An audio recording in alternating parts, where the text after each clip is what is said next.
모성애, 어머니의 사랑과 아버지의 사랑의 차이를 말한 앞장에서 우리는 이미 모성애의 본성에 대해 다루었다. 모성애는 앞에서 말한 바와 같이 어린아이의 생명과 욕구에 대한 무조건적 긍정이다. 그러나 여기서는 이러한 설명에 중요한 한 가지를 덧붙이지 않을 수 없다. 어린아이의 생명의 긍정에는 두 측면이 있다. 하나는 어린아이의 생명 유지와 성장에 절대로 필요한 보호와 책임이다. 또 하나는 단순한 생명의 유지를 훨씬 능가하는 것이다. 이것은 어린아이에게 삶에 대한 사랑을 천천히 가르쳐주고 산다는 것은 좋은 일이고, 소년 또는 소녀인 것은 좋은 일이고, 이 지상에 있다는 것은 좋은 일이다 라는 감정을 갖게 하는 태도다. 모성애의 이러한 두 측면은 성서의 천지창조 이야기에 매우 간결하게 표현되어 있다. 신은 세계를 창조하고 인간을 창조한다. 이것은 존재의 단순한 보호 및 긍정과 대응되는 것이다. 신은 세계를 창조하고 인간을 창조한다. 그러나 신은 이 최소한의 요구를 넘어선다. 자연 그리고 인간이 창조된 뒤 매일같이 신은 참으로 좋다라고 말했다. 이 두 번째 단계에서 모성애는 어린아이로 하여금 태어난 것은 좋은 일이라고 느끼게 해준다. 태어난 것은 좋은 일. 모성애는 어린아이에게 살려고 하는 소망뿐 아니라 삶에 대한 사랑을 천천히 길러준다. 이러한 사상은 성서의 다른 이야기에서도 상징적으로 표현되어 있다. 약속된 땅은 언제나 어머니의 상징이다. 약속된 땅은 젖과 꿀이 넘쳐 흐른다고 묘사되고 있다. 젖은 사랑의 첫 번째 측면, 곧 보호와 긍정적 측면의 상징이다. 꿀은 삶의 달콤함, 삶에 대한 사랑, 살아있다는 행복감을 상징한다. 대부분의 어머니가 젖을 줄 수 있으나 꿀까지 줄 수 있는 어머니는 젖과 꿀. 젖은 생존이고 꿀은 생존 그 이상이지. 삶 자체에 대한 사랑, 창조 같은 거지. 어머니는 소수에 지나지 않는다. 꿀을 줄 수 있으려면 꿀과 젖이 꿀을 줄 수 있으려면 어머니는 좋은 어머니일 뿐 아니라 행복한 사람이어야 한다. 그런데 이 목표에 도달하는 사람은 많지가 않다. 어린아이에게 미치는 영향은 아무리 심하게 말해도 과장이 될 수 없다. 삶에 대한 사랑과 마찬가지로 어머니의 불안도 감염된다. 이 두 태도는 어린아이의 퍼스널리티 전체에 깊은 영향을 미친다. 우리는 사실상 어린아이 그리고 어른 사이에서 젖만 먹는 자와 젖과 꿀을 먹는 자를 가려낼 수 있다. 젖과 꿀을 먹는 자.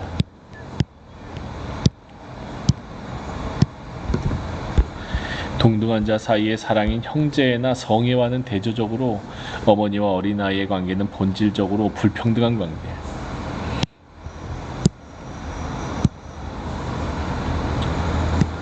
형제나 성애와는 다르지. 불평등한 관계이며 이 관계에서 한쪽은 전적으로 도움을 구하고 다른 한쪽은 도움을 준다. 모성애를 최고의 사랑, 모든 감정적 유대 중 가장 거룩한 것으로 여겨온 것은 이러한 이타적이고 비이기적인 성격 때문이다. 일방적이기 때문에. 그러나 모성애는 연약한 갓난아이에 대한 어머니의 사랑이 아니라 성장하는 어린아이에 대한 어머니의 사랑에서 진정한 실현을 보는 것 같다. 사실상 대부분의 어머니는 갓난아이가 연약하고 아직도 완전히 어머니에게 의존하고 있을 때에만 사랑을 주는 어머니 역할을 하고 있다. 대부분의 여자는 어린아이를 원하고 갓난아이가 태어나면 행복해하며 열심히 돌고 있다. 어린아이를 원하고 갓난아이가 태어나면 행복해하며 열심히 돌아간다. 어린아이의 웃음이나 만족하는 표정 말고는 어린아이에게서 아무런 보상도 받지 못하는데도 그러하다.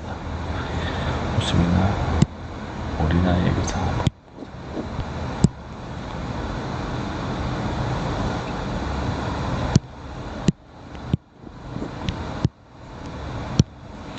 이러한 사랑의 태도는 부분적으로는 인간의 여성은 물론 동물에게서도 볼 수 있는 본능적 기제에 뿌리박고 있는 것 같다. 그러나 이런 본능적 요소의 중요성이 어떻든 간에 여기엔 또한 각별히 인간적인 심리적 요소가 있고, 이 요소는 이러한 형태의 모성애의 원인이 된다. 인간적인 심리적 요소, 모성애의 원인.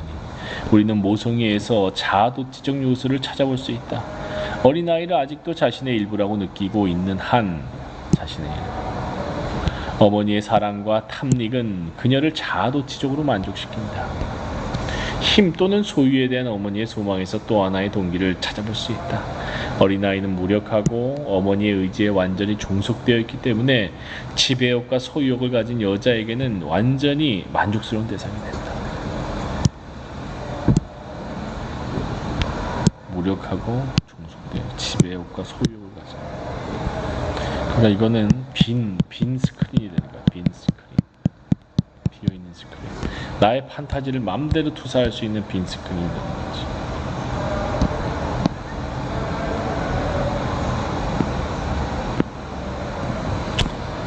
흔히 이러한 동기를 볼 수 있기는 하지만 이러한 동기는 아마도 초월의 요구라고 부를 수 있는 동기보다 덜 중요하고 덜 보편적이잖아.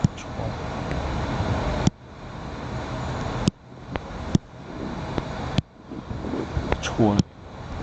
이러한 초월의 요구는 인간은 자기 자신을 알고 있다는 사실, 인간은 피조물로서 만족하지 못한다는 사실, 인간은 자기 자신을 컵에서 던져진 주사위로서 받아들일 수 없다는 사실, 햇불이 받고 있는 인간의 가장 기본적 요구 가운데 하나다. 초월의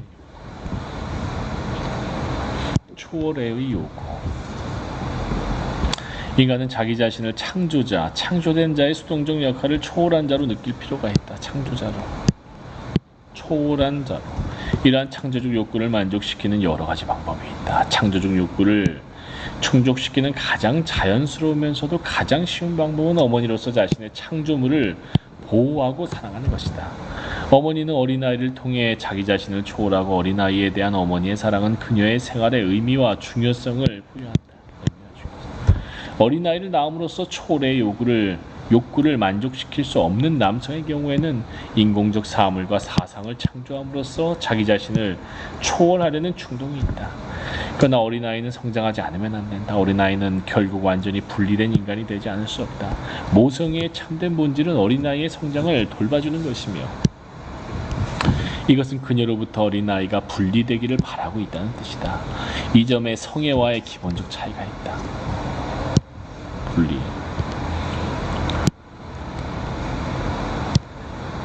성애에서는 분리된 두 사람이 한 몸이 된다.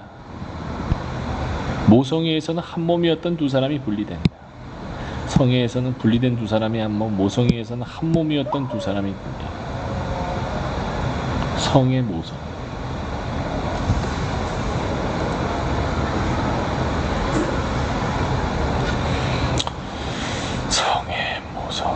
성애에서는 분리된 두 사람이 한 몸, 모성애에서는 한 몸이었던 두 사람이 분리. 어머니는 어린아이의 분리를 관용할 뿐 아니라 바라고 후원해 주어야 한다. 이 단계에서 모성애는 비이기성, 곧 모든 것을 주면서도 사랑하는 자의 행복 말고는 아무것도 바라지 않는 능력을 요구하는 어려운 과업으로 변한다. 또한 이 단계에서 많은 어머니들은 모성애라는 그들의 과업에서 실패를 겪는다. 자아도취적이고 지배욕과 소유욕이 있는 여자는 어린아이가 연약할 때에만 사랑하는 어머니로서 성공할 수 있다. 연약할 때만. 지배욕과 소유욕. 오직 참으로 사랑할 줄 아는 여자, 받기보다 주는 데서 더 많은 행복을 느끼는 여자, 그녀 자신의 실존에 깊이 뿌리박고 있는 여자만이 어린아이가 분리 과정을 밟고 있을 때에도 사랑하는 어머니일 수 있다. 자라나는 어린아이에 대한 어머니의 사랑, 그 자기 자신을 위해서는 아무것도 바라지 않는 사랑은 아마도 가장 달성하기 어려운 사랑의 형태일 것이며 어머니가 연약한 어린아이를 사랑하는 것은 쉬운 일이기 때문에 자칫하면 기만적인 것이 되기 쉽다. 그러나 바로 이러한 난점 때문에 여자가 사랑할 수만 있다면, 다시 말하면 그녀가 그녀의 남편, 다른 애들, 낯선 사람들, 모든 인간을 사랑할 수만 있다면 여자는 참으로 사랑하는 어머니가 될 수 있다. 이러한 의미의 사랑을 할 수 없는 여자는 어린아이가 연약한 동안에는 상냥한 어머니일 수 있으나 사랑하는 어머니일 수는 없다. 상냥한 어머니, 사랑하는 어머니. 사랑하는 어머니인가 아닌가를 가르는 시금석은 분리를 견뎌낼 수 있는가, 분리된 다음에도 계속 사랑할 수 있는가 하는 것이다. 성애. 형제에는 동등한 자들 사이의 사랑이고 모성애는 무력한 자에 대한 사랑이다. 이러한 사랑은 각기 다르지만 근본적으로 한 사람에게만 국한되지 않는다는 공통점이 있다. 내가 내 형제 중 누군가를 사랑한다면 나는 내 형제 모두를 사랑하는 것이고, 내가 내 아이 중 어떤 아이를 사랑한다면 나는 내 아이 모두를 사랑하는 것이다. 아니, 더 나아가 나는 모든 아이들, 나의 도움이 필요한 모든 아이들을 사랑하는 것이다. 이런 두 가지 형태의 사랑과 대조적인 것이 성애다. 성애는 완전한 융합, 다른 한 사람과 결합하고자 하는 갈망이다. 성애는 본질적으로 배타적이며 보편적인 것은 아니다. 성애는 아마도 현존하는 사랑의 형태 중 가장 기만적인 것일지 모른다. 배타적이기 때문에 기만적. 우선 성애는 흔히 사랑에 빠진다는 폭발적인 경험, 곧 그 순간까지도 낯선 두 사람 사이에 있던 장벽이 갑자기 무너져 버리는 경험과 혼동된다. 그러나 앞에서 지적한 바와 같이 갑작스럽게 친밀해지는 이러한 경험은 본질적으로 오래가지 못한다. 낯선 사람들이 친밀하게 아는 사이가 되면 이미 극복해야 할 장벽도 없고 더 갑작스럽게 접근할 수도 없다. 사랑받는 사람을 자기 자신처럼 잘 알게 된다. 어쩌면 거의 모른다고 말해야 옳지도 모르겠다. 만일 상대방에 대해 더 깊이 있는 경험을 한다면 그는 퍼스널리티의 무한성을 경험할 수 있다면, 상대방에 대해 더 깊이 있는 경험, 퍼스널리티의 무한성을 경험할 수 있다면 상대방이 이와 같이 친밀해지는 일은 결코 없을 것이며,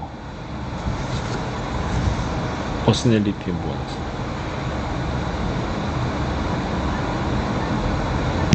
이와 같이 친밀해지 장벽을 극복하는 기적은 매일 새로이 일어날 것이다. 그러나 대부분의 사람들의 경우 타인만이 아니라, 이 부분이 중요해요. 사랑받는 사람을 잘 알게 된다. 근데 이 잘 알게 되는 거 어쩌면 거의 모른다.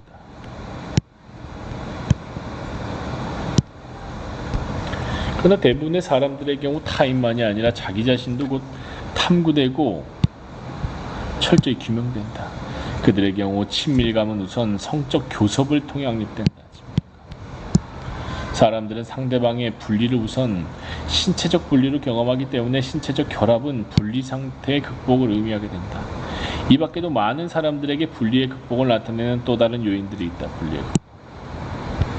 자기 자신의 개인 생활, 자신의 희망과 불안을 말하는 것. 자기 자신의 개인 생활, 자기 자신의 희망과 불안을 말하는 것. 개인의 사생활을 얘기하는 거네. 희망과 불안. 자신의 어린아이 같은 유치한 면을 보이는 것. 이게 분리의 극복일 수 있죠. 분리의 극복. 세계에 대한 공통된 관심을 확립하는 것. 이러한 모든 일은 분리를 극복하는 것으로 받아들여진다. 자신의 분노, 증오, 그리고 자제심의 완전한 결의를 드러내는 것도 친밀감으로 여겨진다. 이것은 흔히 부부가 서로에 대해 갖고 있는 변태적인 매력, 이 부분은 잠자리에 들었거나 서로에게 증오와 분노를 발산할 때에만 친밀하다. 변태적인 매력을 설명해 줄 것이다. 변태적인 매력.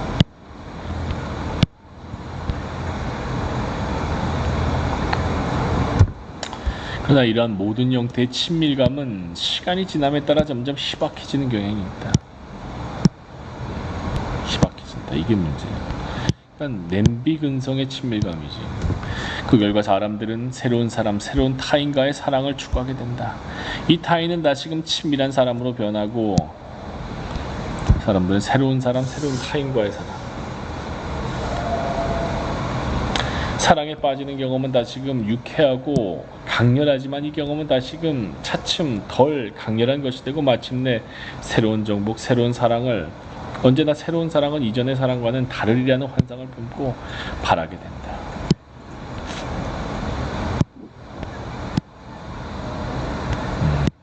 희박해지니까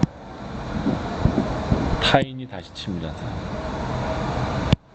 차츰 덜 강렬하게 되고 새로운 환상, 성적 욕망의 기만적 성격,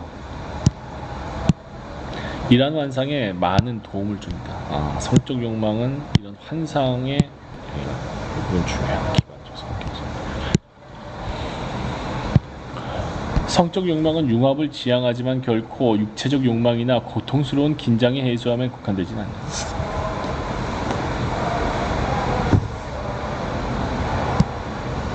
융합을 지향하지만 결코 육체적 욕망이나 고통스러운 긴장의 해소에만 국한되진 않는다.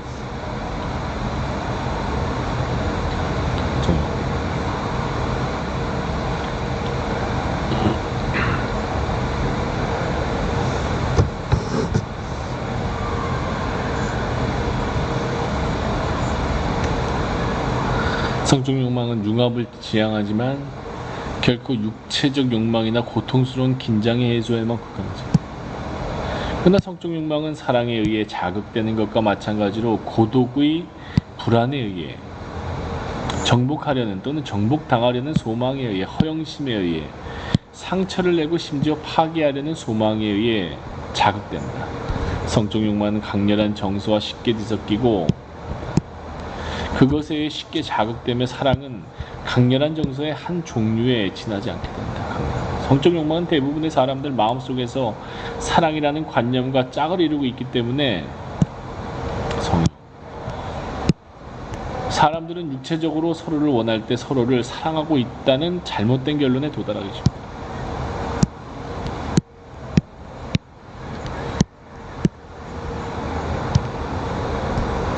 사랑은 성적 결합에 소망을 일으킬 수 있다. 그렇지.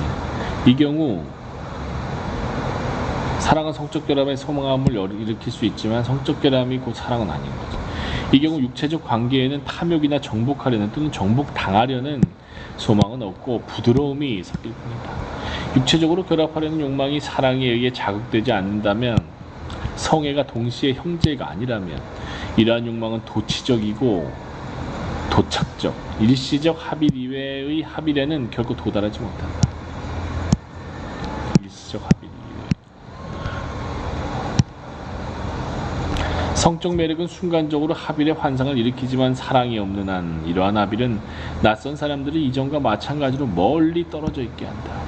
낯선 사람들은. 때로는 이러한 합일은 서로 부끄러워하거나 심지어 서로 미워하게 만든다.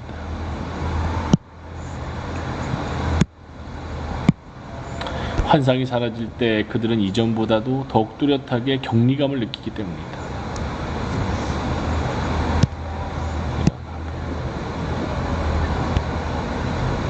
멀리 떨어져 있게.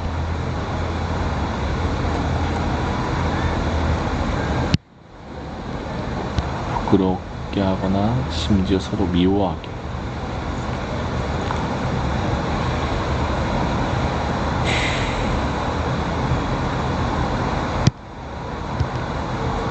환상이 사라질 때 그들은 이전보다도 더욱 뚜렷하게 격리감을 느끼기 때문이다. 아하, 환상의 문제네.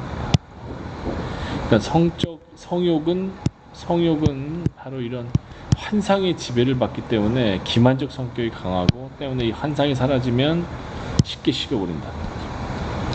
부드러움은 프로이트가 믿고 있는 바와는 달라서 결코 성적 본능의 승화는 아니다. 부드러움은 형제의 직접적 결과이고 비신체적 사랑의 형태와 마찬가지로 신체적 형태의 사랑이 된다.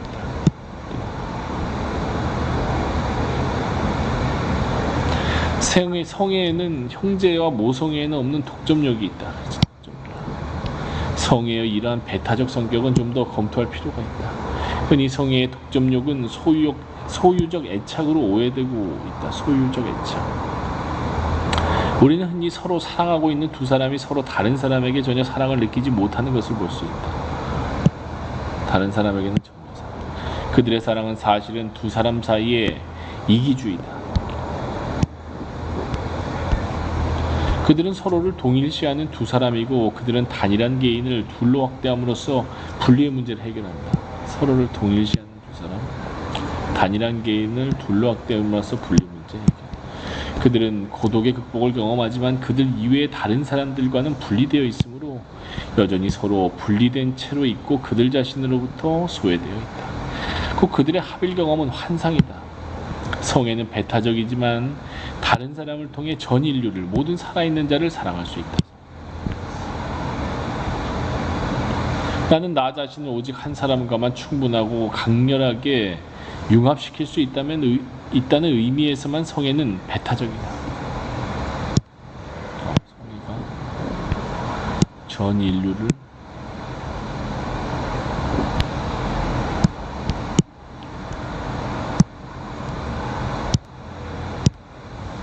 성애적 융합, 그 생명의 모든 면에 있어서의 완전한 위임이라는 의미에서만 성애는 다른 사람에 대한 사랑을 배척하며 깊은 형제라는 면에서 그렇죠.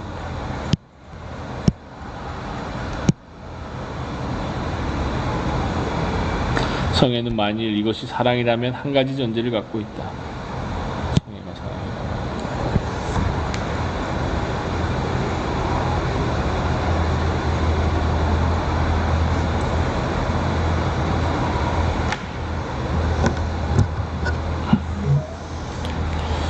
성애는 만일 이것이 사랑이라면 한 가지 전제.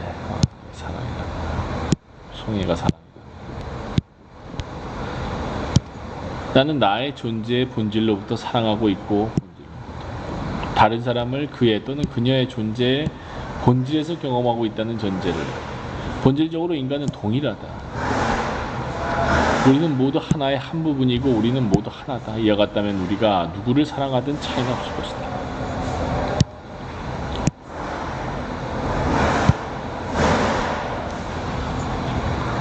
사랑은 본질적으로 의지의 행위고 나의 생명을 다른 한 사람의 생명에 완전히 위임하는 결단의 행위였다. 이것은 결혼은 결코 파기할 수 없다는 사상의 배경을 이루며 또한 두 배우자가 결코 서로를 선택하는 것이 아니라 서로 선택되어 서로 사랑할 것을 기대하는 여러 가지 형태의 전통적 결혼의 배경을 이룹니다. 그런데 서구 문화에서는 이러한 사상은 전적으로 잘못된 것으로 생각되고 있다. 사랑은 자발적이고 감정적인 반응의 결과이며 거역할 수 없는 감정에 갑자기 사로잡힌 결과로 생각되고 있다. 이러한 견해에서는 관련된 두 개인의 특수성을 볼 뿐 모든 남자는 아담의 한 부분이고 모든 여자는 이브의 한 부분이라는 사실을 보지 못한다.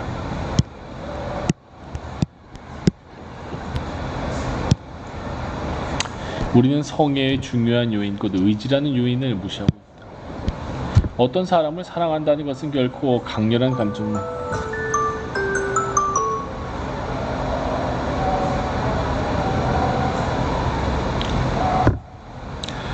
감정만은 아니다. 이것은 결단이고 판단이고 약속이다. 만일 사랑이 감정일 뿐이라면 영원히 서로 사랑할 것을 약속할 근거는 없을 것이다. 감정은 생겼다가 사라져버릴 수 있다. 내 행위 속에 판단과 결단이 포함되어 있지 않다면 어떻게 내가 이 사랑이 영원하리라고 판단할 수 있을까? 이러한 견해를 고려할 때 우리는 사랑이 철저하게 의지와 위임의 행위이고 따라서 기본적으로 두 사람이 어떤 사람이든 상관없다는 태도에 도달할 수도 있다. 결혼이 다른 사람에 의해 주선되든 개인적 선택의 결과이든 일단 결혼이 성립하면 의지의 행위가 사랑의 계속을 보증할 것이다. 이 견해는 인간성과 성애의 역설적 성격을 무시하고 있는 것이다.